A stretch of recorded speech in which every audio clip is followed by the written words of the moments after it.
Do you know who answered God's call when no one else would? Probably know the name is Abraham, but before God changed his name, he was called Abram.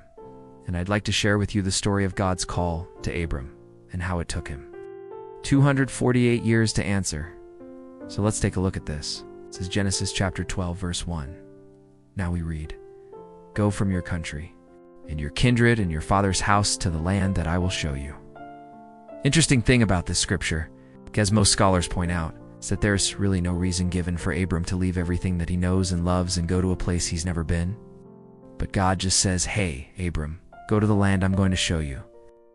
And I think that is an interesting thing, because sometimes in life we get a call from God and he doesn't give us any reasons why, just says, "Do it." And so Abram was about 75 years old when he received this call from God. And if you look at the genealogy, you can see that his father Terah was 205 years old when Abram was born. So Abram had a pretty good idea of where he was in life. You know, he's getting up there in age. His father's nearly 200 years old and likely won't live much longer.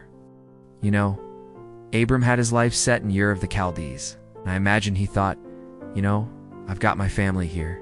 I've got my friends. I've got my home. So where I'm going to finish out life. But God said, "No, I have something else in mind for you." So what do you think Abram did? Well, we find out in verse 4, he obeyed. The text tells us that Abram just packed up and he left. And I want us to notice something here, that he didn't complain. He didn't argue. He didn't try to negotiate with God.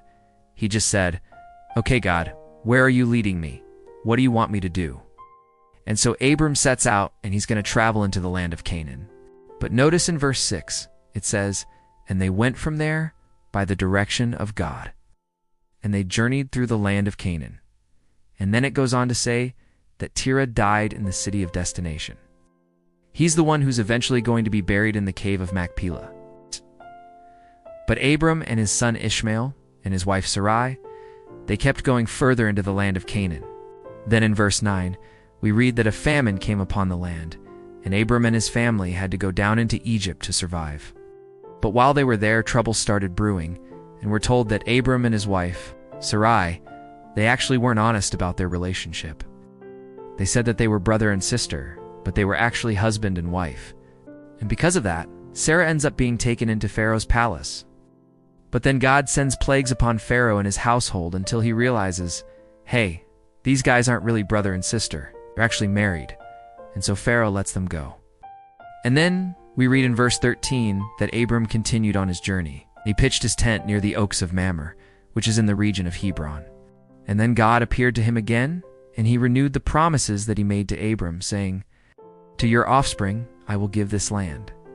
And then we find out in chapter 13, verse 18, after Lot was taken captive by the kings of the east, that Abram gathered his 318 trained servants, and he rescued Lot and all of his possessions. Now, I know we haven't covered a lot of the Old Testament stories yet, but my point is this, that God's plan for Abram was not a quick journey. In fact, it took him over 200 years to fully realize God's promises. And I think that's an important lesson for us today. Sometimes God has a way of stretching things out so that we learn some important lessons along the way.